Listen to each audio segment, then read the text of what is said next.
தேவனுடைய பரிசுத்த நாமம் மகிமைப்படுவதாக. அருமையான பாடல்களை பாடிய பிள்ளைகள் சிஸ்டர் சாந்தி அவருடைய பிள்ளைகளையும் ஜெமிமா ஜுர்ஷா ஆகிய சகோதரிகளையும் தேவன் ஆசீர்வதிப்பாராக. இந்த தெய்வீக ஆராதனையில் நமது தியானத்திற்காக தேவன் நமக்கு வைத்திருக்கிற பாடம் 7 steps to the will of God. தேவ சித்தம் அறிய 7 படிகள். கலிலேயாவுக்கு போய் சேர சமாரியா வழியாக போக வேண்டும். இயேசுவும் அவருடைய சீஷர்களும் ஒரு நாள் கலிலேயாவுக்கு போகிறார்கள். சமாரியாவை கிராஸ் பண்ணணும். அப்படி போகிற நேரம் மதிய நேரம், உச்சி வெயில், 12 மணி, லஞ்ச் டைம், மதிய உணவு நேரம். அங்கே பக்கத்தில் ஒன்றும் கடைகள் இல்லை, சாப்பிட்றதுக்கு வழியே இல்லை. ஆண்டவர் இயேசு கிறிஸ்துவுக்கு டயர்டாயிருச்சு, அவருக்கு பசி வந்து விட்டது. கடைகளை தேடி பார்க்குறாங்க சீஷர்கள், ஒரு கடையும் இல்லை. அப்போ என்ன செஞ்சாங்களா, இந்த சீஷர்கள் எங்கேயாவது உணவு கிடைக்குமா என்று சொல்லி உணவு வாங்குவதற்காக போய்விட்டார்கள். அவர்கள் உணவை தேடி கண்டுபிடித்து வாங்கி வரும்பொழுது நினச்சாங்க, ஆண்டவர் இயேசு கிறிஸ்து ரொம்பவும் பாவம் சோர்ந்து போயிருப்பார், இவ்வளோ நேரம் ஆயிடுச்சே, சாப்பாடு கிடைக்கலையே, you must have been very tired, ரொம்ப களைப்புற்று இருப்பார், சோர்ந்து போயிருப்பார், நம்ம போன உடனே திட்டுவாரோ, எங்கே போனீங்க இவ்வளோ நேரம், நான் பசியில் துடிக்கிறேன் அப்படின்லாம் சொல்லுவாரோ அப்படின்னு நினச்சாங்க. ஆனால் அவர்கள் வந்து பார்த்த உடனே ஆண்டவர் இயேசு கிறிஸ்துவின் முகத்தில் there was color in his face and there was sparkle in his eyes. முகம் பார்த்தீங்கன்னா பிரகாசமாக இருந்துச்சு, கண்கள் அப்படி ஒளி மின்னியது. அவருக்கு பசி இருக்குன்னு நினைச்சாங்கன்னு பார்த்தாங்க, விட்டாண்டு 2 பிரசங்கம் பண்ணுவார் போல அப்படி இருந்த உணவை கொண்டு வந்தார்கள். ஆண்டவர் ஒரு வார்த்தை சொன்னார். யோவான் 4வது அதிகாரத்தில், யோவான் 4ஆம் அதிகாரம் 34ஆம் வசனம், இயேசு அவர்களை சீஷர்களை நோக்கி, நான் என்னை அனுப்பினவருடைய சித்தத்தின்படி செய்து அவருடைய கிரியையை முடிப்பதே என்னுடைய போஜனமாய் இருக்கிறது. சாப்பாடை வந்து நீட்டுறாங்க. ஆண்டவர் சொல்றாரு, எனக்கு வேற ஒரு சாப்பாடு இருக்கு. என்ன சாப்பாடு தெரியுமா? என்னை அனுப்பின பிதாவின் சித்தத்தை செய்யணும், அதுதான் என்னுடைய போஜனம். That is my meat. My meat is to do the will of the father in heaven. ஆண்டவர் சாப்பிட்டாரா சாப்பிடலையா ஒன்றும் போடலை பைபிள். என்ன சொன்னார்? பிதாவின் சித்தத்தை செய்யணும், அதான் எனக்கு சாப்பாடு அப்படின்னு சொன்னார். ஆண்டவர் அந்த களைப்புற்று இருந்த நேரத்தில் அந்த சமாரியா பகுதியில் ஒரு கிணறு இருந்துச்சு. அந்த கிணத்தண்டையில் உட்கார்ந்தார். யாக்கோபின் கிணறு அப்படின்னு நம்ம அந்த அதிகாரத்தில் வாசிக்கிறோம். ஒரு ஸ்திரீ வந்தால், ஒரு சமாரியா ஸ்திரீ, அவளுக்கு சத்தியம் சொல்லிட்டாரு. அந்த ஊரில் போய் 2 நாள் தங்கினார். அந்த ஊரே ஒரு கிறிஸ்தவ ஊராக மாறும் அளவுக்கு ஆண்டோடைய ஊழியம் அங்கே அமைந்தது. பிரியமானவர்களே, அதனால தான் அவருக்கு பசி மறந்துருச்சு. அவருடைய முகத்தில் ஒரு பிரகாசம். அப்போ தேவ சித்தம் என்ன? எல்லாருக்கும் ஆண்டவரை பற்றி சத்தியத்தை சொல்லணும். எல்லா மனுஷரும் இயேசுவின் மூலமாக ரட்சிக்கப்படணும். அந்த ரட்சிப்பின் ஊழியத்தை இயேசு செஞ்ச உடனே, அந்த பிதாவின் சித்தத்தை நிறைவேற்றின உடனே அவர் முகத்தில் பெரிய சந்தோஷம். அன்பானவர்களே, நமக்கு இதாங்க கேள்வி, எப்படிங்க இந்த கடவுள் சித்தத்தை தெரிஞ்சுக்கிறது? அநேகர் கேட்கிற கேள்வி இதுதான். அநேகர் மண்டையை உடைத்துக் கொள்வதும் இந்த விஷயத்தில் தான். பிரியமான தேவ பிள்ளைகளே, இன்றைக்கு இந்த பாடத்தை நாம் ஜெபத்தோடு படித்தோம் என்றால், I am sure and it is guaranteed we will learn to know the will of God. இந்த பாடத்தை கரெக்டாக படித்து பின்பற்றினோம் என்று சொன்னால், தேவ சித்தம் எப்படின்றதை நாம் கண்டுபிடிக்க ஒரு உத்தரவாதம் நிச்சயமாக ஆண்டவருடைய வார்த்தையில் இருக்கிறது. எபேசியர் 5ஆம் அதிகாரத்தில் வாசிக்க கேட்டோம். எபேசியர் 5 15, 16, 17 வாசிக்கிறோம். ஆனபடியினாலே நீங்கள் ஞானமற்றவர்கள் போல நடவாமல் ஞானமுள்ளவர்களைப் போல கவனமாய் நடந்து கொள்ள பார்த்து நாட்கள் பொல்லாதவைகள் ஆனதால் காலத்தை பிரயோஜனப்படுத்திக் கொள்ளுங்கள். ஆகையால் நீங்கள் மதியற்றவர்களாக இராமல், 15 சொன்னதான் திரும்ப சொல்கிறார். நீங்கள் ஞானம் உள்ளவர்களை போல இருக்கணும், ஞானமற்றவங்களாக இருந்துடாதீங்க.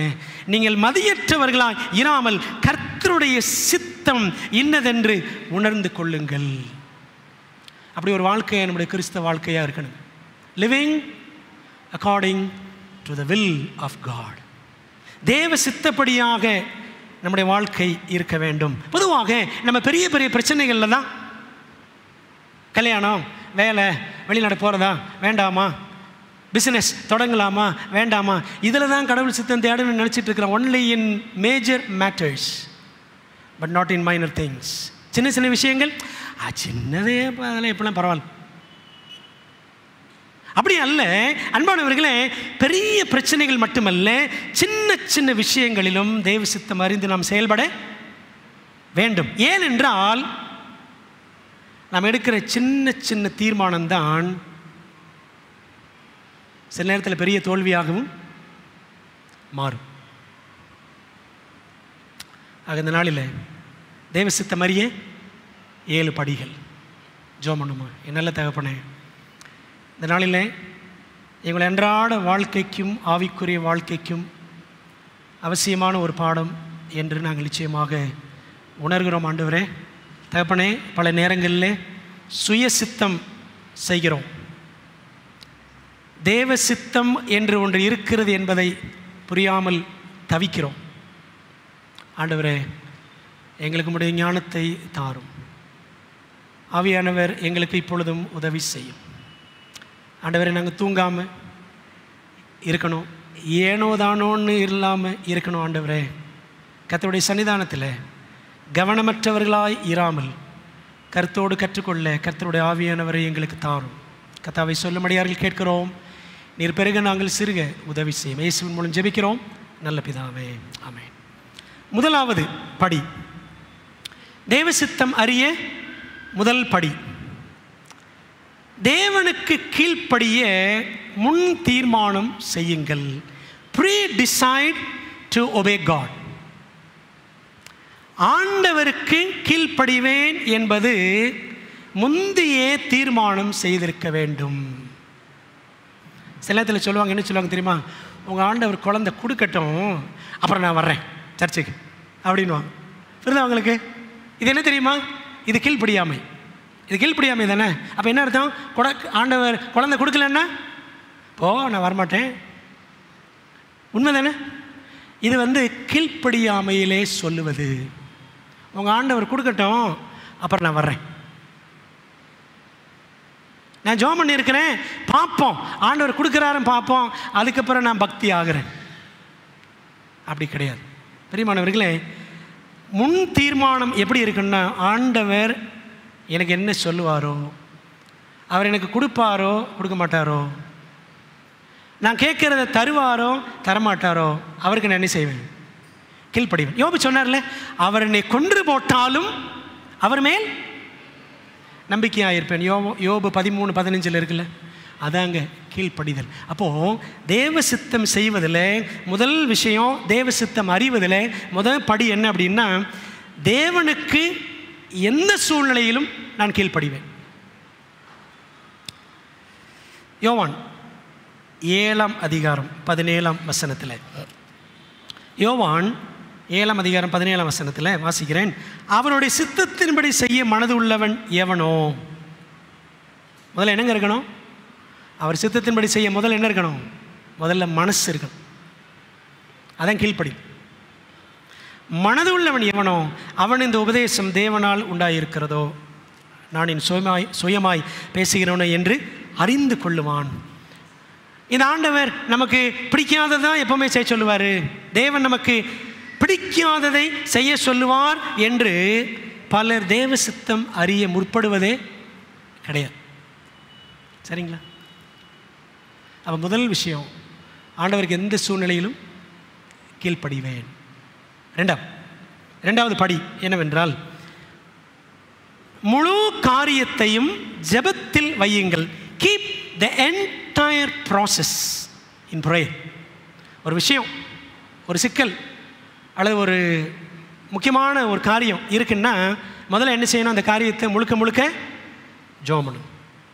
ஒரு காரியம் செய்ய போகிறோம், எவ்வளோ நேரம் முழங்கால் போட்டு ஜெபம் பண்ணுறோம்? பண்ணுறதே கிடையாது. ஆனால் தேவ சித்தம் மட்டும் நமக்கு நல்லா தெரியணும், நமக்கு நன்மையாக இருக்கணும் அப்படின்னு நினைக்கிறோம், அப்படி தானே?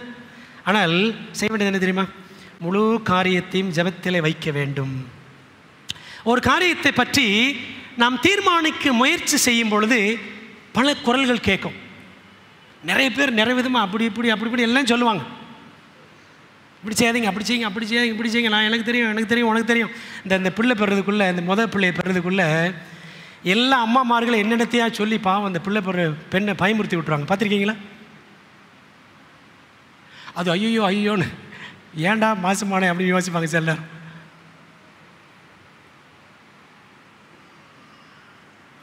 எல்லாரும் அவங்களுக்கு தெரிஞ்சதெல்லாம் சொல்லுவாங்க.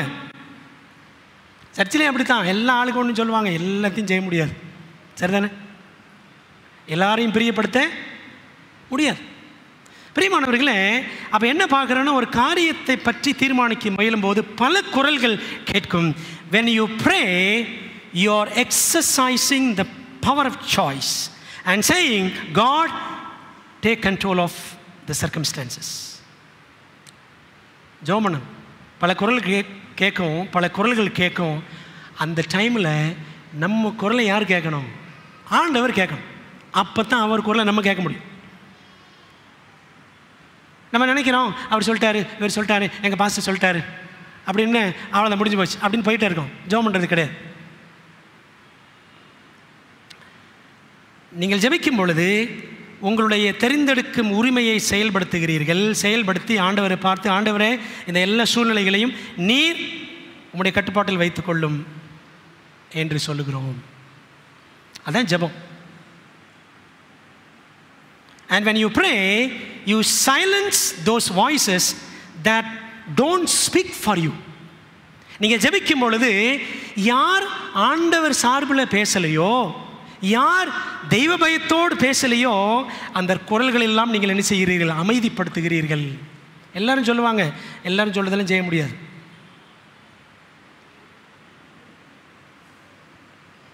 இப்போ நானுமே இந்த சர்ச்சுக்கு வரும்பொழுது சிலர் சொன்னாங்க, இந்த சர்ச்சுக்கு வராதிங்க அப்படின்னாங்க.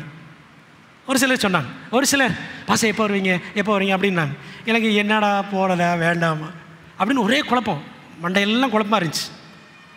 சில இரவுகள் தூங்கவே இல்லை. நீங்கள் நம்ம எங்களுக்கு தெரியாது, ஆரம்பத்திலே சொன்னேன், சில இரவுகளில் தூக்கமே வரல. அப்படிலாம் ஆகும். ஒரு பிரச்சனைன்னு வரும்பொழுது தேவ சித்தம் அறிய முடியாமல் நமக்கு ஒரே தவிப்பாக இருக்கும் எல்லாருக்குமே. ஆனால் ஜெபிக்கும் பொழுது you silence those voices that don't speak for you so that you may discern what is right. சரிங்களா? ஜெபிக்கும் பொழுது ஆண்டவரே எல்லாம் நீங்கள் பார்த்துக்கங்க என்று சொல்லுகிறோம். இன்னொன்று என்ன செய்கிறோம்? யாரெல்லாம் வித்தியாசமாக தேவ சித்தம் இல்லாமல் குரல் கொடுப்பாங்களோ அந்த குரலெல்லாம் அமைதிப்படுத்திட்டு எது சரியோ நாம் அதை புரிந்து கொள்ளுகிறோம். சொல்லுவாங்கள்ல, when you work you work, when you pray God works. நீங்கள் வேலை செய்யும் பொழுது நீங்கள் தான் வேலை செய்கிறீங்க, ஆனால் நீங்கள் ஜெபிக்கும் பொழுது யார் வேலை செய்வார்? ஆண்டவர் வேலை செய்வார். அன்பான தேவ பிள்ளைகளே, அப்போது நம்ம நினச்சிடுறோம், நல்ல இடம், நல்ல சம்பளம், நமக்கு நல்ல மதிப்பு, அந்த கம்பெனிக்கு போயிட்டா நல்ல கௌரவம், ரைட்டு போயிடுவோம், இதான் கடவுள் சித்தம் அப்படின்னு டப்பான்னு போயிடும். போனவுடனே அடுத்த வாரமே அந்த பாஸ் போட்டு நம்மளை புளிஞ்சு எடுத்துருவார். ஆரம்பத்தில் சொல்லியிருப்பார், பரவாயில்ல நீங்கள் வாங்க பிரதர், அதெல்லாம் சனிக்கிழமை நாங்கள் உங்களுக்கு அதெல்லாம் கொடுத்துருவோம்னு சொல்லி அடுத்த வாரமே பிரதர் அந்த ஒரு வாரம் மட்டும் சனிக்கிழமை வந்துருங்க அப்படின்வார். அப்புறம் அடுத்த வாரம் அதுதான் சொல்லுவார். நமக்கு நல்ல சம்பளம், நல்ல கம்பெனி, நல்ல ரெப்யூட்டட் இன்ஸ்டிடியூஷன், நல்ல புகழ்பெற்ற ஒரு நிறுவனம் அப்படின்னு தெரிஞ்ச உடனே ஓகே இதான் கடவுள் சித்தம் டப்புன்னு போயிடும். யாக்கோபு 1:5 சொல்லுகிறது, உங்களில் ஒருவன் ஞானத்தில் குறைவுள்ளவனாய் இருந்தால், யாக்கோபு 1:5, யாவருக்கும் சம்பூர்ணமாய் கொடுக்கிறவரும், எது? ஞானம் சம்பூர்ணமாக கொடுப்பார், ஒருவரையும் கடிந்து கொள்ளாதவரும் ஆகிய. நம்ம ஆண்டவர்கிட்ட கேட்டுகிட்டே இருந்தால் அவர் நம்மளை திட்டலாம் மாட்டார். மனுஷன் திட்டிடுவான், என்ன சும்மா தொந்தரவு பண்ணுற அப்படின்னு சொல்லிடுவான். ஒருத்தர் ஒரு முறை ஃபோன் பண்ணிட்டு அடுத்த முறை கூப்பிட்டாலே இவருக்கு சும்மா கூப்பிட்றாரு அப்படின்னு நினச்சிடுவோம் நம்ம, அப்படி தானே? ஆனால் ஆண்டவர் அப்படி இல்லை. ஒருவரையும் கடிந்து கொள்ளாதவருமாகிய தேவனிடத்தில் கேட்க கடவன், அப்பொழுது அவனுக்கு கொடுக்கப்படும். அப்போ ஆண்டவர்கிட்ட ஞானத்தை கேட்கணும். தேவ சித்தம் அறிய வேண்டும் என்றால் ஆண்டவருடைய ஜெபத்தில் ஞானத்தை கேட்கணும். இது ரெண்டாவது படி. மூணாவது, உங்கள் தெரிவுகளை தேவ வார்த்தையின் மூலம் வடிகட்டுங்கள். Filter your choices through the word of God. 5 company வருங்க, 5 பொண்ணு வருங்க, 5 பொண்ணு வரும், 5 மாப்பிள்ளை வரும். எல்லாம் என்ன பண்ணணும்? ஃபில்டர் பண்ணணும். எப்படி ஃபில்டர் பண்ணணும்? Filter your choices through God's word. தேவ வசனத்தின் மூலமாக உங்கள் தெரிவுகளை வடிகட்டுங்கள். ஏனென்றால் பைபிள் சொல்லுது, உங்களுடைய வசனம் என் கால்களுக்கு தீபமும் என் பாதைக்கு வெளிச்சமுமாய் இருக்கிறது. பார்த்தீங்களா? அப்போ முதல்ல பார்த்தோம் கீழ்ப்படியணும், ரெண்டாவது ஜெபம் பண்ணணும், மூணாவது என்ன செய்யணும்? பைபிளில் ஆராய்ஞ்சு பார்க்கணும். தேவன் தம்முடைய வார்த்தையிலே என்ன சொல்லியிருக்கிறாரோ அதற்கு எதிரடையாக ஒரு நாளும் நம்மை வழி நடத்த மாட்டார்.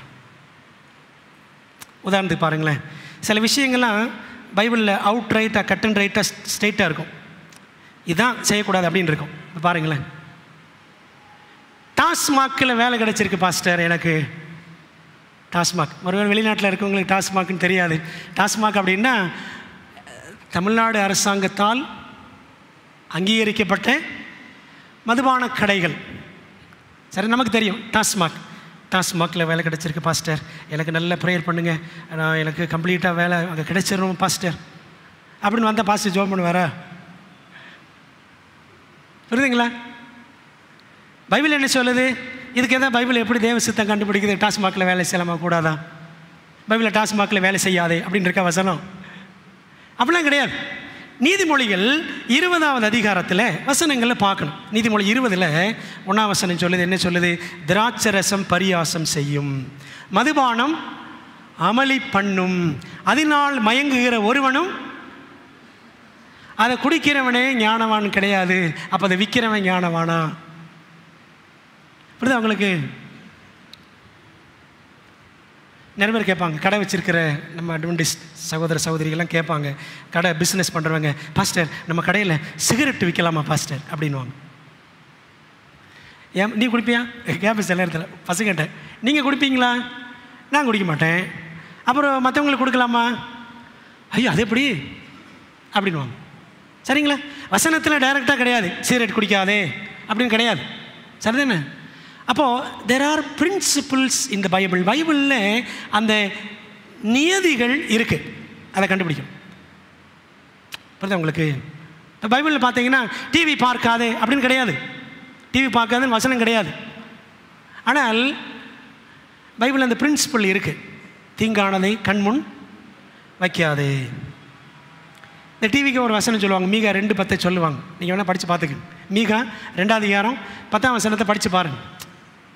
டிவிக்கு அந்த வசனம் அப்படின்னு சொல்லுவாங்க. அப்போது என்ன சொல்ல வரேன்னா, ஆண்டவர் பைபிள் எல்லாத்துக்குமே ஒரு பிரின்சிபல் வச்சுருக்கிறார். அந்த பிரின்சிபலை கண்டுபிடிக்கணும். Filter your choices through God's word. உங்களுடைய தெரிவுகளை தேவ வார்த்தையின் மூலம் வடிகட்டுங்கள். பாருங்கள், இப்படி பைபிளில் திட்டமாக ஒரு விஷயம் இருக்கும் பொழுது, இல்லை ஆண்டவன் அங்கே தான் போக சொல்கிறார் அப்படின்னு நம்ம போனோன்னு வச்சுக்கோங்களேன், ஒரு நமக்கு சம்பளம் நல்லா வரும், ஆனால் எத்தனை குடும்பங்கள் பாதிக்கப்படும், எத்தனை பேருடைய ஆரோக்கியம் பாதிக்கப்படும். ஆரோக்கியத்தை கெடுக்கிற அளவுக்கு ஒரு வேலை செய்கிறோம் அப்படின்னா இது சரியா? இப்படி தான் நம்ம அதை என்ன செய்யணும்? ஆண்டோடைய வசனத்தின் வழியாக வடிகட்டி பார்க்க வேண்டும். அதே மாதிரி தான் தசம்பாகத்தை செலவழிக்கலாம் பாஸ்டர்னு கேட்பாங்க. இதில் என்ன கேள்வி? அது ஆண்டருக்கு பரிசுத்தமானதுன்னு இருக்குது, அதை தொடக்கூடாது, அது கர்த்தருக்குரியதுன்னு இருக்குது. சரிங்களா? சில என்ன செய்வாங்க, எடுத்து செலவழிச்சு போடுவாங்க. அவிசுவாசியை கல்யாணம் பண்ணாதே, பைபிள் வசனம் இருக்குது. ஒரு இந்து பொண்ணையை முஸ்லீம் பொண்ணை லவ் பண்ணிவிட்டு ஆண்டவரே பாசிட்ட வந்து மூப்பர்கள்ட்டெல்லாம் வந்து வீட்டில் குடும்ப ஜபத்தில் ப்ரேயர் பண்ணுறது. புரியுதா உங்களுக்கு? ஆத்துமாதான் அப்படியா பண்ணுறது? பிரியமான தேவ பிள்ளைகளை, இப்படி சில விஷயங்கள், இப்போ தசம்பாகம், இந்த அவிசுவாசி கல்யாணம் பண்ணலாமா பண்ணக்கூடாதா, பழி வாங்கிறது, திரும்ப திரும்ப ரிட்டாலியேட் பண்ணுறது, திரும்ப பதில் செய்கிறது. புரியுதுங்களா? நீ இப்படி பண்ணல, நான் அப்படி பண்ணுறேன். பைபிள் ஆண்டேன்னு சொல்லிட்டாரு, தேவ சித்தம் என்ன, நீ பழி வாங்காத, நான் பார்த்துக்கிறேன். ஆண்டு சொல்லிட்டார்ல, எனக்குரியது அப்படின்ட்டார். சரிதானே? நம்ம என்னைக்கு டைம் வரும், அந்த டைம் வரட்டும், எங்கள் அப்பா சாகட்டும், அவனை கவனிச்சுக்கிறேன், ஏசா சொன்ன மாதிரி நம்ம அப்படி செயல்படுவது. அன்பான தேவ பிள்ளைகளை, ஆண்டவர் இப்படி நிறைய காரியங்களை குறித்து அவர் வெளிப்படையாக தம்முடைய சித்தத்தை அவர் வேதாகமத்தில் தெரியப்படுத்தி இருக்கும் பொழுது அதை புரிஞ்சு நம்ம என்ன செய்யணும், செயல்பட வேண்டும். அப்போ தேவ சித்தம் அறிவதற்கு ஒன்று முழங்கால் போடணும், இன்னொன்று என்ன செய்யணும், பைபிளை திறக்கணும். Take this book, go through this book. இந்த பைபிளை திறக்கணும். அந்த டைமில் மட்டும் கிடையாது, அந்த பிரச்சனை நேரத்தில் மட்டும் இல்லை, எப்பொழுதுமே நம்முடைய வேதாகமத்தை, ஆண்டவர் கொடுத்திருக்க வேதாகமத்தில் நாம் அதிகம் தியானம் பண்ணுகிறவர்களாக இரவும் பகலும் இருக்கல, இரவும் பகலும் அந்த அனுபவம் நமக்கு இருக்கும் என்று சொன்னால் தேவ சித்தத்தை அறிவது நமக்கு லகுவாக இருக்கும். ஒரு எச்சரிக்கை இந்த இடத்துல, இந்த 7 ஸ்டெப்பு சொல்கிறேன் பார்த்தீங்களா, இந்த 7 படிகளையுமே ஃபாலோ பண்ணணும். 7 படிகளையுமே ஃபாலோ பண்ணணும். Use all 7 steps, not just 1 or 2. ஏதோ 1 2 மட்டும் பின்பற்றிட்டு போயிடக்கூடாது, எல்லாத்தையும். அதான் பூரணம். 4 நம்பர் 4, பரிசுத்த ஆவியின் சத்தத்துக்காக கவனித்து காத்திருங்கள். ஆவியின் ஒரு சத்தத்துக்கு என்ன செய்யணுமா, கவனித்து காத்திருக்க வேண்டும். Listen to the voice of the Holi spirit. ஏசாயா 30:21 வாசிக்கிறோம். என்ன வாசிக்கிறோம்? நீங்கள் வலதுபுறமாய் சாயும் போதும் இடதுபுறமாய் சாயும் போதும் வழி இதுவே, இதிலே நடவுங்கள் என்று உங்களுக்கு பின்னாலே சொல்லுகிற சத்தத்தை உங்கள் காதுகள் கேட்கும். அதான் ஆவியானவருடைய சத்தம். சரிதானே? வலதுபுறமாய் சாயும் பொழுதும் இடதுபுறமாய் சாயும் போதுன்னு என்ன அர்த்தம்னா, நம்ம வழி விலகும் போது, அதான் அர்த்தம். பைபிள் அந்த எங்கெல்லாம் அந்த வலதுபுறமாய் இடதுபுறமாய் வருதோ அதுக்கு என்ன அர்த்தம்னா, நம்ம வழி விலகிற நேரம் எல்லாம் அப்படின்னு அர்த்தம். சரிங்களா? அப்போ அந்த சத்தம் நமக்கு கேட்கணும். யாருடைய சத்தம்? ஆவியானவருடைய சத்தம் நம்முடைய செவிகளிலே தொனிக்க வேண்டும். See, that is the privilege of God's people.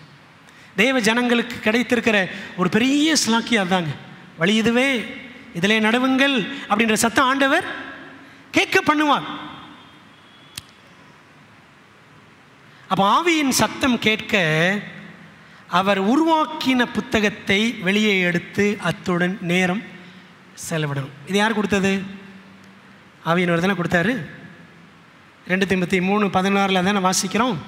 All scriptures are given by the inspiration of God. வேத வாக்கியங்கள் எல்லாம் தேவ ஆவியினால் அருளப்பட்டு இருக்கிறது. அப்போ ஆவியானவர் கொடுத்திருக்கிற இந்த புத்தகத்தை நம்ம என்ன செய்யணுமா, எடுத்து அத்துடன் நேரம் செலவிட வேண்டும். ஒரு பெரிய கூட்டம், திரளான கூட்டம். இந்த கூட்டத்துக்குள்ள உங்கள் பிள்ளை காணாமல் போயிட்டான் அப்படின்னு வச்சுக்கோ.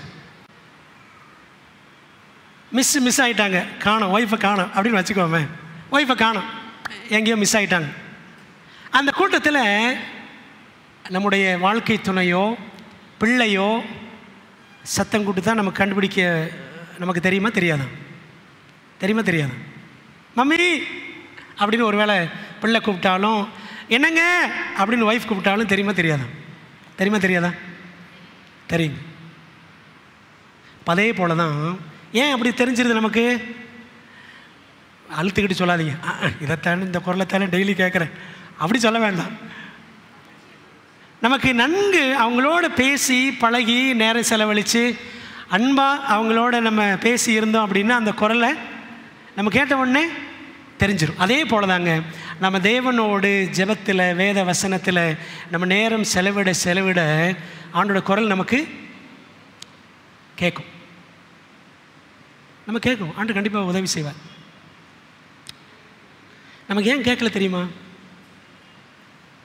நம்ம அவர்கிட்ட பேசுகிறதே கிடையாது. ஆண்டவர்கிட்ட பேசுகிறதே கிடையாது. இதில் தான் வாட்ஸ்அப்பில் தான் எந்த நேரம் பார்த்தா வாட்ஸ்அப்பில் மேலே இழு கீழே இழு இப்படி தான் போயிட்டுருக்கு வாழ்க்கை. உண்மை தானே? எப்படி ஆண்டவர் பேசுவார்? அவன் தான் பேசுவான். யார் பேசுவான்? ஆமாம், எதிராளி தான் பேசுவான். பிரியமான தேவ பிள்ளைகளை, அப்போது ஆண்டவரோடு அந்த அளவுக்கு நமக்கு நெருக்கம் தேவை. Those who live a devotional life and engage in daily conversation with God can hear the Holy Ghost best.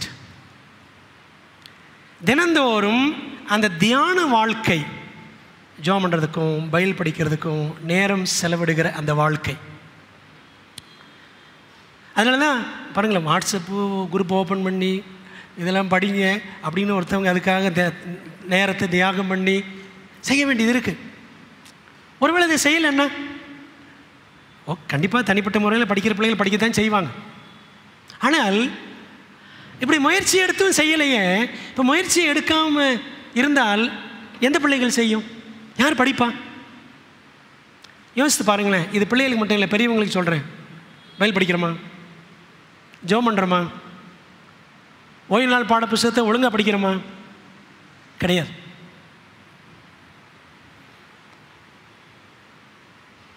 நாங்கள் என்ன செய்கிறோம்? எல்லாத்தையும் உட்காந்து மொத்தமாக படித்து சென்னைக்கு போயிருந்தேன் 2 நாளைக்கு முன்னாடி.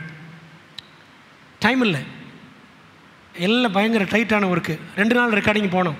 வேலைகள் ஆயிடுச்சு. ஒரே நாளில் 13 பாடத்தையும் ரெக்கார்ட் பண்ணோம். அடுத்த காலாண்டுக்குள்ளே ஒரே நாள். பேசி சில நேரம் கொஞ்சம் உடம்பு சிக்கே ஆயிரும். பிரியமானவர்களே, அப்போ பாருங்கள், ஆண்டவருடைய வார்த்தையை நாம் எவ்வளவு தூரத்துக்கு படிக்கிறோம். எப்படிங்க ஆண்டவருடைய குரல் கேட்கும்? எப்படி கேட்குன்னு நினைக்கிறீங்க? கேட்காது. ஆகவே தேவனோடு அந்த தியான நேரம் வைத்து கொண்டு அவரோடு அனுதினமும் பேசி யார் உறவாடுகிறார்களோ அவர்களுக்கு பரிசுத்த ஆவியானவருடைய சத்தம் சிறப்பாக கேட்கும். ஆவியானவர் சத்தம் எப்படி இருக்கும் அப்படின்னு கேட்காது. ஆவியானவர் சத்தம் எப்படி இருக்கும் பாஸ்டர்? அப்படி ஒரு ஸ்பெசிஃபிக் சவுண்டெலாம் கிடையாது. சரிங்களா? ஆவியானவர் சத்தம் இப்படி தான் இருக்கும், அப்படி தான் இருக்கும் அப்படிலாம் பைபிளில் வசனம் இல்லை. ஆனால் ஆண்டவர் இயேசு கிறிஸ்து சொல்லியிருக்கிறாரு. யோவான் 10ஆம் அதிகாரத்தில் 4-5 வசனங்கள் பாருங்கள். யோவான் 10ஆம் அதிகாரம் 4 மற்றும் 5 வசனங்கள். அவன் தன்னுடைய ஆடுகளை வெளியே விட்ட பின்பு அவைகளுக்கு முன்பாக நடந்து போகிறான். ஆடுகள் அவன் சத்தத்தை அறிந்திருக்கிறபடியினால் அவனுக்கு பின் செல்லுகிறது. அந்நியனுடைய சத்தத்தை அறியாதபடியினால் அவைகள் அந்நியனுக்கு பின் செல்லாமல் அவனை விட்டு ஓடிப்போம். ஆண்டோடைய சத்தத்தை நம்ம என்ன செய்யணும்? நம்முடைய மெய்ப்பனின் சத்தத்தை கேட்டு பழகின ஆடுகளாக இருக்க வேண்டும். சரிங்களா? அப்போ நமக்கு தெரியும் ஆண்டவர் சத்தம் எது, அந்நியன் சத்தம் எது. அப்படிப்பட்ட ஆடுகளாக நாம் இருக்கணும். ஏன் அப்படின்னா பைபிள் சொல்லுது, நாட்கள் பொல்லாதவைகள். நம்மை பாவத்திலே இழுப்பதற்கும் சரியான வழியிலிருந்து, நீதியின் வழியிலிருந்து நம்மை திசை திருப்புவதற்கும் உலகத்தில் நிறைய காரியங்கள், நிறைய பேர் இருக்கிறாங்க, நிறைய கவர்ச்சிகள் இருக்குது. அப்போது குறிப்பாக வாலிப பிள்ளைகள், பெரியவங்களும் சரி, தேவாவியான ஒரு சத்தத்தை கேட்க பழக வேண்டும். 5 நம்பர் 5, 5வது படி, தேவ சித்தம் அறிய 5வது படி என்ன செய்யணும்? Acknowledge your personal desires and look for providential guidance. உங்களுடைய தனிப்பட்ட விருப்பு வெறுப்புகளை ஒத்துக்கொள்ளுங்கள் ஆண்டவர்கிட்ட. ஆண்டவரே எனக்கு தான் விருப்பம் அப்படின்னு சொல்லுங்கள், தப்பு கிடையாது. அதே சமயத்தில் சொல்லிட்டு என்ன செய்யணுமா, தேவன் எப்படி நடத்துவார் என்று நம்ம காத்திருக்கணும். எப்படின்னு பாருங்களேன். சிலருடைய எண்ணம் எப்படி இருக்குன்னா, ஆண்டவர் எப்போவுமே எனக்கு எது பிடிக்காதோ அதைத்தான் செய்ய சொல்லுவார். இந்த ஆண்டவருக்கு என்ன வேலை, எப்போவுமே எனக்கு நெகட்டிவாக தான் சொல்லுவார். இப்படி நம்மளே ஒரு ஐடியா மனசில் வச்சுக்கிறது. ஆண்டவர் எப்போவுமே, நானும் நிறைய முறை பார்த்துருக்கேன், நெகட்டிவாக தான் சொல்லுவார் அப்படின்னு நம்ம ஒரு ஐடியா வச்சுருப்போம். அதனால் அநேகர் பார்த்திங்கன்னா, எதுக்கு இந்த தேவ சித்தம் தேடிக்கிட்டு, தேடவே வேண்டான்னு அநேகருடைய அபிப்பிராயம்.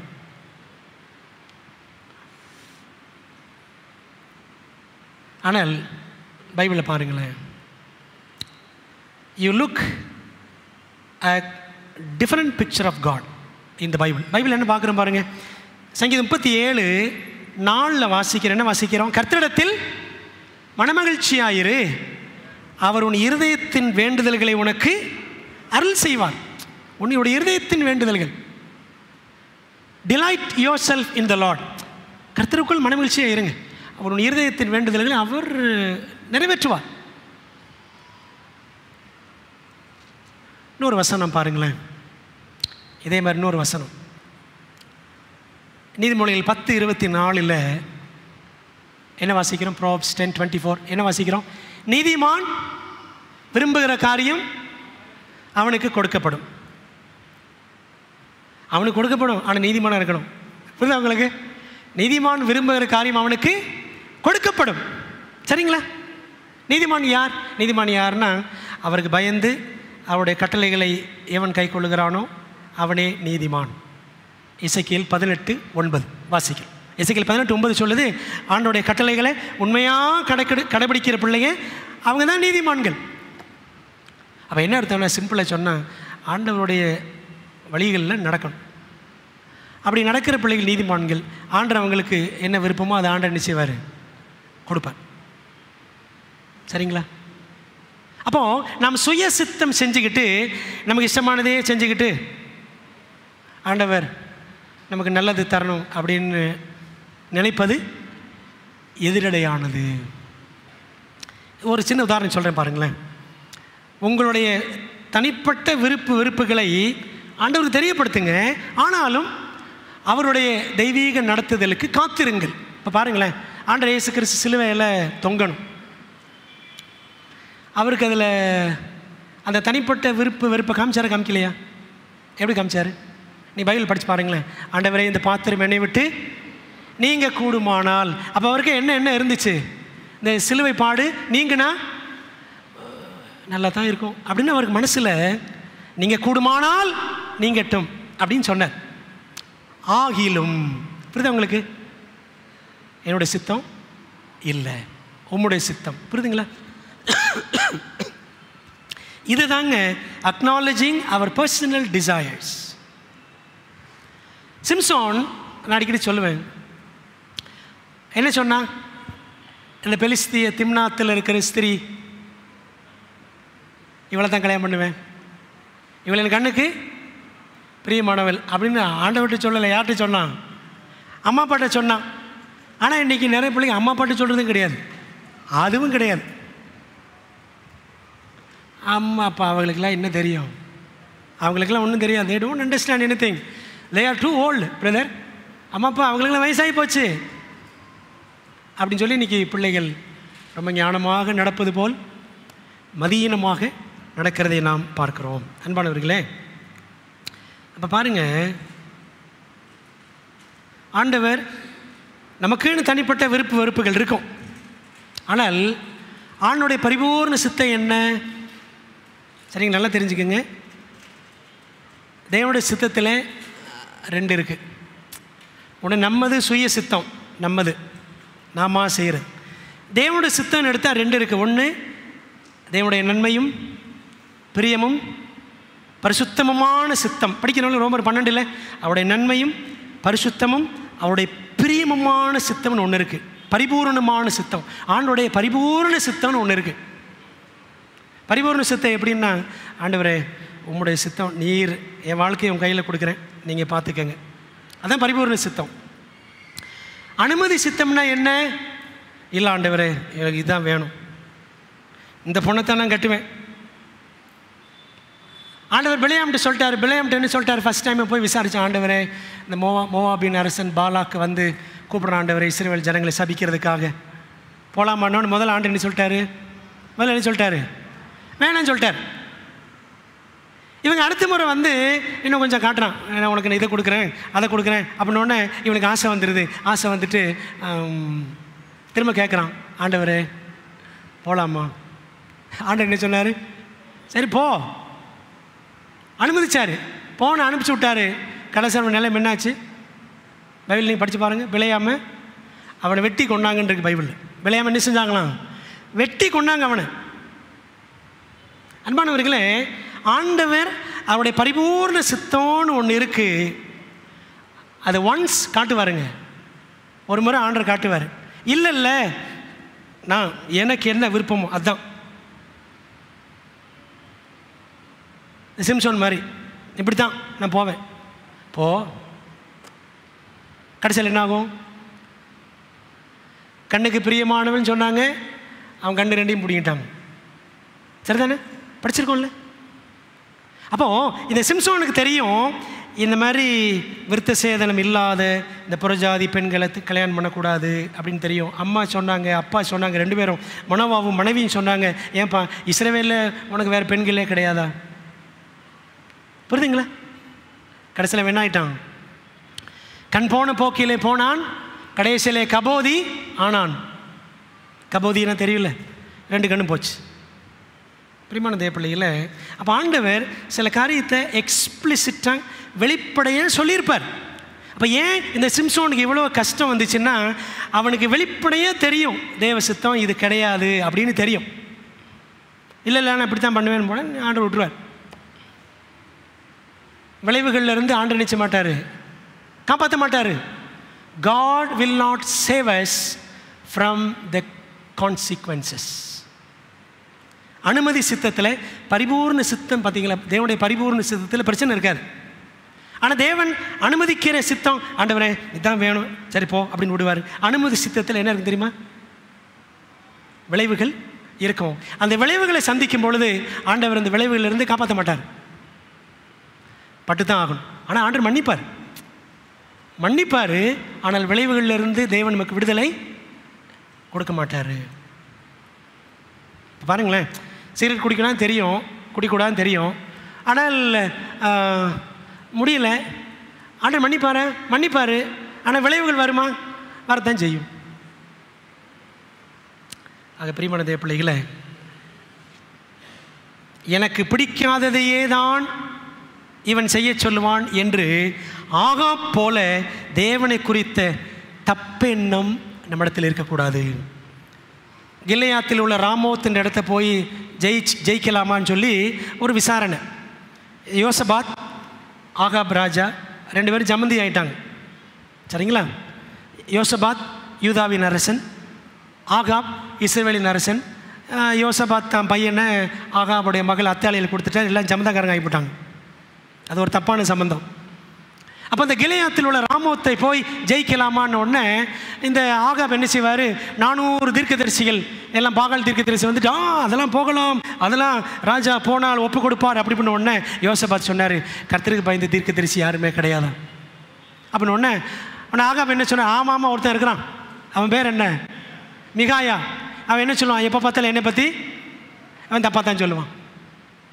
புரியுதுங்களா? மிக என்ன சொன்னார்?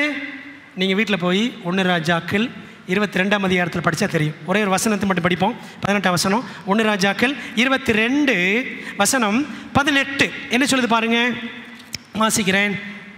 அப்பொழுது இஸ்ரவேலின் ராஜா ஆகாப் யோசபாத்தை நோக்கி, இவன் என்னை குறித்து நன்மையாக அல்ல தீமையாகவே தீர்க்க தரிசனம் சொல்லுகிறவன் என்று நான் உம்மோடைய சொல்லவில்லையா? நான் அப்போவே சொன்னேன்ல இவன் இப்படி தான் சொல்லுவான்னு. அவன் எதிர்பார்ப்பு என்ன? என்னை பற்றி நல்லா சொல்லணும். நம்ம நினைக்கிறது என்ன தெரியுமா?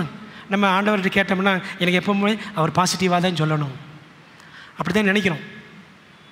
ஆண்டவர் எனக்கு நெகட்டிவாகவே சொல்லக்கூடாது அப்படின்னு நினைக்கிறோம். உண்மை தானே? சரிங்களா? அப்போ ஆண்டோடைய சித்தத்தை, அதான் ஃபஸ்ட்டு பாயிண்ட் என்ன சொன்னேன்? முதல் பாயிண்ட் என்ன? தேவ சித்தம் செய்ய முந்தைய தீர்மானம் செஞ்சார். ஆண்டவர் ஓகே சொன்னாலும் ஓகே சொல்லாட்டினாலும், எனக்கு பிடிச்ச மாதிரி பதில் கொடுத்தாலும், எனக்கு பிடிக்காதது போல பதில் கொடுத்தாலும் என்ன செய்யணும்? ஏற்றுக்கணும். சரிங்களா? நானும் தான் டாக்டர் ஆகணும்னு நினச்சேன், ஆண்டவனை பாஸ்ட் ஆக்கி போட்டார். புரியுதா உங்களுக்கு? இதுக்காக வருத்தப்படலை, நான் சந்தோஷம்தான். இன்றைக்கி பிரசங்கம் பண்ணிக்கிட்டே தான் இருக்கிறேன். கடவுள் கிருபை, ஆண்டோடைய ஆசீர்வாதம். பிரியமான தேவ பிள்ளைகளே, அப்போது நமக்குன்னு ஒரு ஆசை இருக்குங்க, நமக்குன்னு ஒரு தனிப்பட்ட வெறுப்பு இருக்கும். ஆனால் இதைத்தான் ஆண்டவர் கொடுக்கணும்னு கேட்கக்கூடாது. அது பொண்ணாக இருக்கலாம், மாப்பிள்ளையாக இருக்கலாம், வெளிநாடாக இருக்கலாம், எதுனாலும் சரி. விசா கிடைக்கலாம், கிடைக்காம போகலாம். ஜிசி போகிறதுக்கு நமக்கு வாய்ப்பு கிடைக்கலாம், கிடைக்காம போகலாம். எதுனாலும் சரி என்ன செய்யணும்? ஏற்றுக்கணும். புரியுதுங்களா? ஸோ தனிப்பட்ட வெறுப்புகளை தேவனுக்கு ஒப்பு கொடுத்து விட்டு அவர் எப்படி நடத்துவார்? ப்ராவிடென்ஷியல் கைடன்ஸ், அவர் தெய்வாதீனமான நடத்துதலுக்காக காத்திருக்கணும். சரிங்களா? மிக மிக அவசியம். ப்ராவிடென்ஸ் அப்படின்னு ஒரு வார்த்தை இருக்குது. ப்ராவிடென்ஸ், ப்ரொவிஷன் அப்படின்னு சொல்லுவாங்க. இந்த வார்த்தைகள்லாம் ஓல்டு லாட்டின் வேர்ட்ஸ், பழைய லத்தீன் வார்த்தைகள். ப்ரோன்னா பிஃபோர்னு அர்த்தம். ப்ராவிடென்ஸ், விடன்ஸ், அதுலேருந்து வந்த வார்த்தை தான் வீடியோ. வீடியோ என்ன அர்த்தம்னா, பிஃபோர், வீடியோன்னா ஐ சி. ஆண்டவர் சொல்கிறாரு ப்ராவிடென்ஸ், அதான் ப்ராவிடென்ஸ்னா பிஃபோர் ஐ சி. உனக்கு என்ன தேவையோ நான் அதை முன்கூட்டியே அறிந்திருக்கிறேன். அதாங்க ப்ராவிடென்ஸ். நமக்கு என்ன தேவையோ ஆண்டவர் முன்கூட்டியே அறிந்திருக்கு. நம்ம நினச்சிட்டு கூடாது, இந்த பிள்ளை வந்தால் தான் நல்லாயிருக்கும், இந்த பையன் வந்தால் தான் நல்லாயிருக்கும், இந்த கம்பெனிக்கு போனால் தான் நல்லாயிருக்கும்னு சொல்லிட்டு நம்மளே ஒரு பிளானை பக்காவாக போட்டுட்டு அதை பிளானை கொண்டு போய் ஆண்டவர் கொடுத்து ஆண்டவர் கையெழுத்து போடுங்க அப்படின்னு சொல்லக்கூடாது. புரியுதா உங்களுக்கு? நம்ம நிறைய பேர் அப்படி தான் செய்கிறோம். கமிட்டி ஆக்ஷன் எடுத்துகிட்டு கடைசியில் கையெழுத்து வாங்க போகிறது ஆண்டவர்கிட்ட. அப்படி தானே? ஆக்ஷன் அவர் எடுக்கணும். ஆக்ஷன் யார் எடுக்கணும்? அவர் எடுக்கணும். இல்லாட்டி ரியாக்ஷன் ஆகி போயிடும். பிரியமான தேவ பிள்ளைகளே, ப்ரொவிஷன், இந்த ப்ரொவிஷன் வார்த்தைக்கு அதே தான். ப்ரோனா பிஃபோர், விஷன் தரிசனம், பார்வை. என்ன அர்த்தம்னா, before it happens God provides. நடக்கிறதுக்கு முன்னாடியே ஆண்டவர் கொடுத்துருவார். போனார்ல, ஆபிரகாமும் ஈசாக்கும் போனாங்க. போகிறதுக்கு முன்னாடி அங்கே என்ன இருந்துச்சு? ஆட்டுக்குட்டி ரெடியாக இருந்துச்சு. அதான் அங்கே ப்ரொவிஷன். நமக்கு ப்ரொவிஷன்னா அந்த காலேஜில் தான் தெரியும். ஒன்று சாமான் சட்டு வாங்குறது ப்ரொவிஷன், அந்த ப்ரொவிஷன் தான் தெரியும். இன்னொரு ப்ரொவிஷன் காலேஜில் சர்டிஃபிகேட் கொடுப்பாங்க, ப்ரொவிஷனல் சர்டிஃபிகேட், அதான் தெரியும். ப்ரொவிஷன் என்னது? Before it happens God provides. நடக்கிறதுக்கு முன்னாடி ஆண்டவர் கொடுத்துருவார். அந்த மாதிரி விசுவாசம் நமக்கு தேவைங்க. அன்பான தேவ பிள்ளைகளை மனசில் வச்சுக்கோங்க. தேவன் அவருடைய ஆச்சரியமான வழிகாட்டுதலை நமக்கு கொடுப்பார். இன்னும் 2 காரியங்கள். 6வது, ஆவிக்குரிய பக்குவப்பட்ட ஆலோசகர்களை அணுகுங்கள். Consult spiritual mature counsellors. நீதிமொழிகள் 11:14 வாசிக்கிறோம். நீதிமொழிகள் 11ஆம் அதிகாரம் வசனம் 14 என்ன சொல்லுது? ஆலோசனை இல்லாத இடத்தில் ஜனங்கள் விழுந்து போவார்கள். அநேக ஆலோசனைக்காரர் உண்டானால் என்ன உண்டாகும்? சுகம் உண்டாகும். அநேக ஆலோசனைக்காரர். அதனால் இவர் பிஹெச்டி படிச்சிருக்கிறாரு, அவர் பிஹெச்டி படிச்சிருக்கிறாருன்னு சொல்லி எல்லா பிஹெச்டின்னு போய் கேட்டுறாதீங்க. ஆண்டவரை அறியாத, இயேசுவை அறியாத ஒரு நபர் அவர் பிஹெச்டி படிச்சிருந்தாலும் சரி, அங்கே போய் கேட்ட சில என்ன பண்ணி தப்பா நம்ம நடத்துவார். அந்த பிஹெச்டி உங்களுக்கு வந்துடும், பர்மனெண்ட் ஹெட் டேமேஜாக ஆகி போயிடும். சரிங்களா? பிஹெச்டி அப்படி தான் சொல்லுவாங்க. ஒன்று புல் ஹிம் டவுன் அப்படின்வாங்க. பிஹெச்டினா புல் ஹிம் டவுன், அவனை கீழே இழுத்து விடு, அவனை மேலே விடாத. இப்படி நிறைய பிஹெச்டி படித்தவங்க நிறைய பேர் இருக்கிறோம். புல் ஹிம் டவுன், அவனை இழுத்து விடு கீழே, புல் ஹிம் டவுன். இன்னொரு பிஹெச்டி பெர்மனன்ட் ஹெட் டேமேஜ். ஆண்டவர் அறியாத சில பிஹெச்டிட்டு போனோம்னா நமக்கு அப்படி ஆகிப்போகிறோம், நிரந்தரமாக தலைவலி ஆயிரும். அப்போது யார்கிட்ட போனோம்? கர்த்தருக்கு பயந்த பிள்ளைகள், பக்குவப்பட்ட ஆவிக்குரிய பிள்ளைகளிடத்தில் ஆலோசனை தேட வேண்டும். அதே மாதிரி சிலர் பார்த்தீங்கன்னா அந்த ஒருத்தர் சொல்கிறதே கேட்டுக்கிட்டு இருப்பாங்க. ஒருத்தரை வச்சுக்கிட்டு, ஒரே ஒரு பாஸ்ட்டை வச்சுக்கிட்டு, அல்லது ஒரே ஒரு தெரிஞ்சவரை வச்சுக்கிட்டு அவர் சொல்கிறதான் எல்லாம் அப்படின்னு இப்படி கேட்டு கெட்டு போகிற ஆட்களும் இருக்கிறாங்க. சரிங்களா? பைபிள் என்ன சொல்லுது? அநேக ஆலோசனைக்கார் உண்டானால் என்ன உண்டாகும்? சுகம் உண்டாகும். ஒரே நம்பர் நம்பி இருந்தால் சில நேரம் தப்பாக நடத்திடுவார். அதனால் ஒரு ஆளை நம்பாதீங்க. ஒரு ஆளை இவர் சொன்னால் தெய்வ வாக்கு அப்படின்னு நினைக்காதீங்க. என்ன செய்யணும்? அநேக ஆலோசனைக்காரர் அவசியம். அதுவும் குறிப்பாக திருமண விஷயம்னு எடுத்துக்கொள்ளும் பொழுது வாலிய பிள்ளைகளை நல்ல கவனிங்க. திருமண விஷயத்தில் அநேக ஆலோசகர்கள் நமக்கு தேவை, அநேக ஆலோசனைகள் தேவை. அதிலும் பெரியோர் ஆலோசனைகளை கண்டிப்பாக கேட்கணும். இல்லாவிட்டால் வாழ்க்கை என்ன ஆயிரும்? Life will end up in irreparable damage. திரும்ப சரி செய்ய முடியாத அளவுக்கு பெரிய பாதிப்பு வாழ்க்கையில் உண்டாகிவிடும். So young people, don't take your marriage matter lightly. கல்யாண விஷயத்தை லைட்டாக எடுக்காதீங்க, பின்னாடி ஃபைட் ஆகி போயிடும். சரிதானே? கஷ்டமாகி போயிடும்.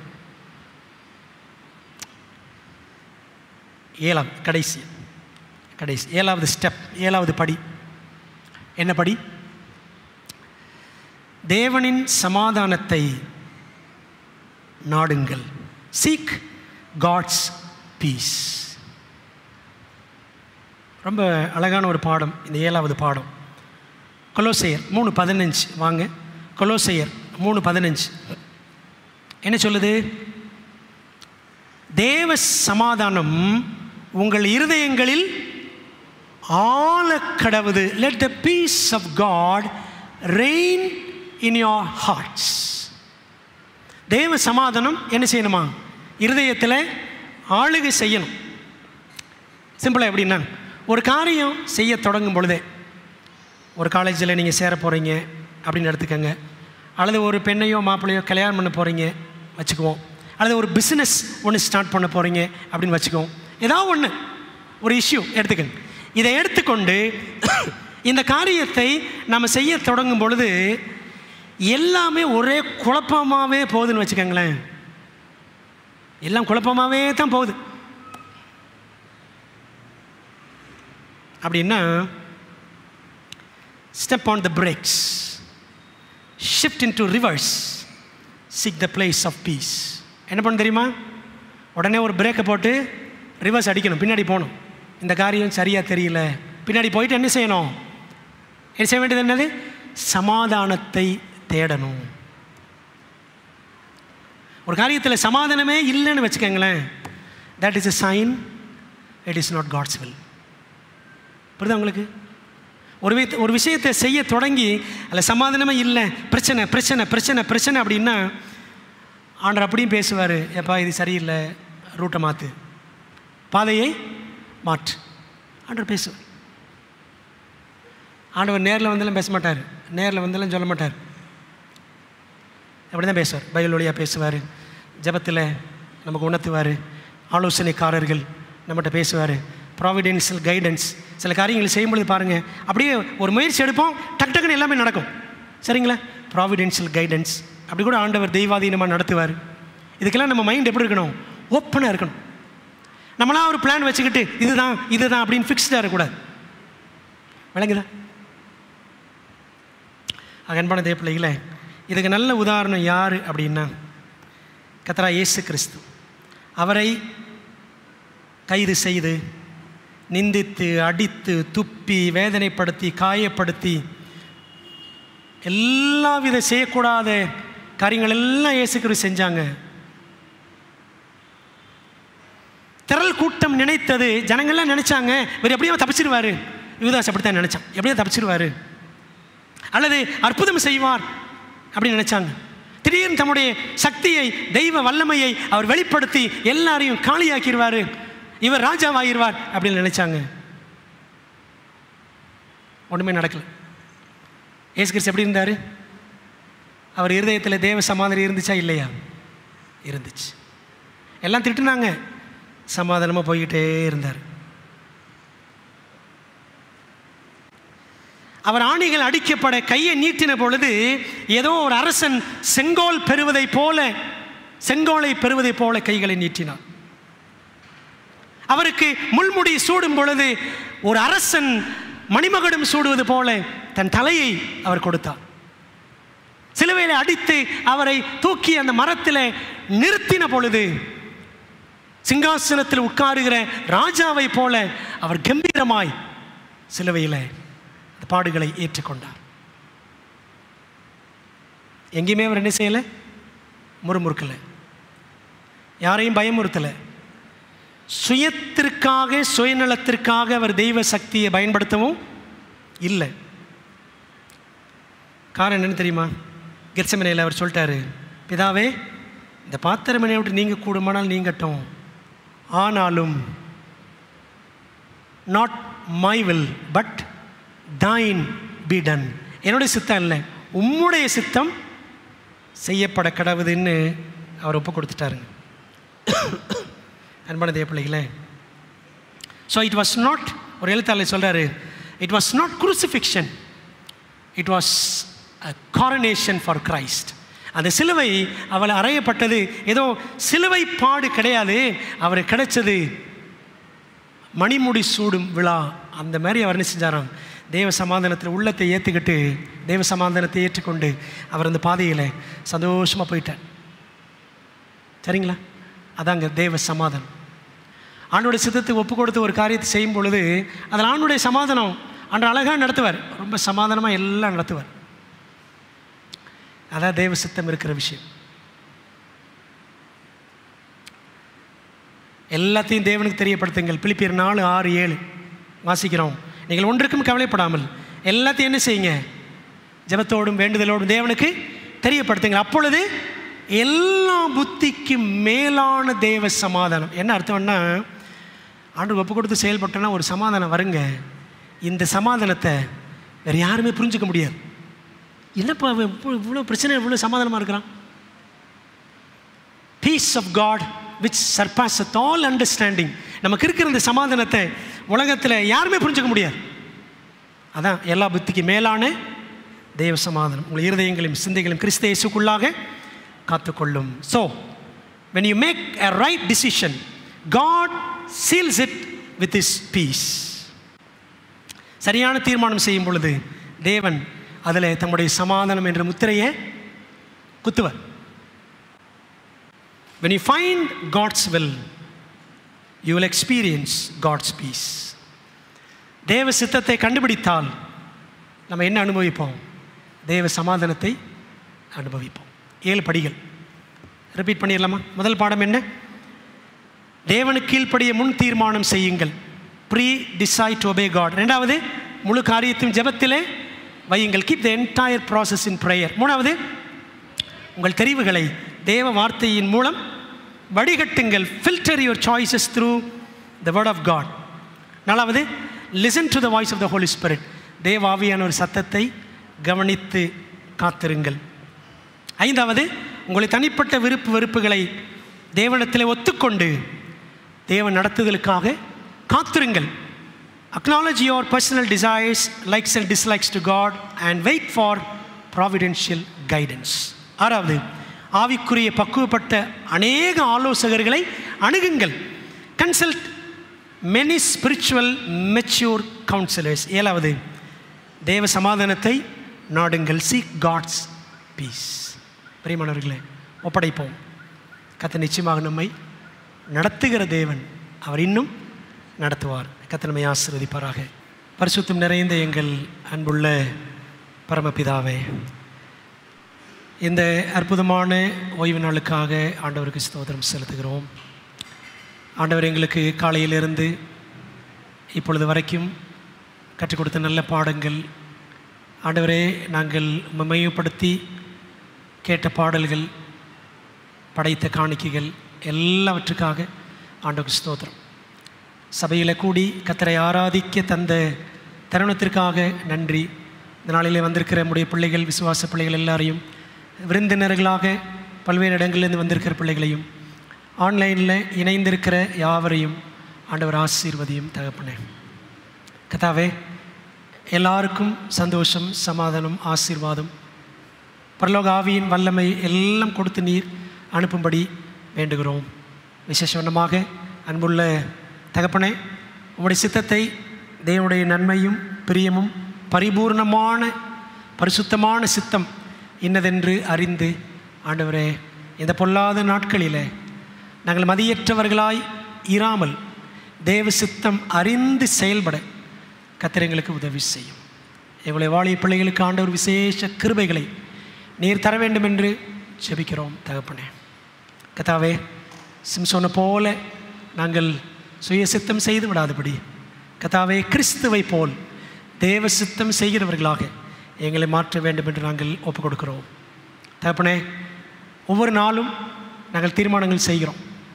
ஒவ்வொரு நாளிலே அநேக தீர்மானங்கள் செய்கிறோம். சின்ன தீர்மானங்கள், பெரிய தீர்மானங்கள், ஆனால் எல்லாவற்றையும் இயேசுவுக்குள் செய்யத்தக்கதாக நாங்கள் பாடின பாட்டின்படி ஆண்டவரே, இயேசுவை எங்கு வேண்டுமானாலும் நாங்கள் பின் செல்வோம் என்ற நாள்தோறும் உம்மை கிட்டி சேருகிற அந்த அனுபவத்தை எங்களுக்கு தாரும் ஆண்டவரே.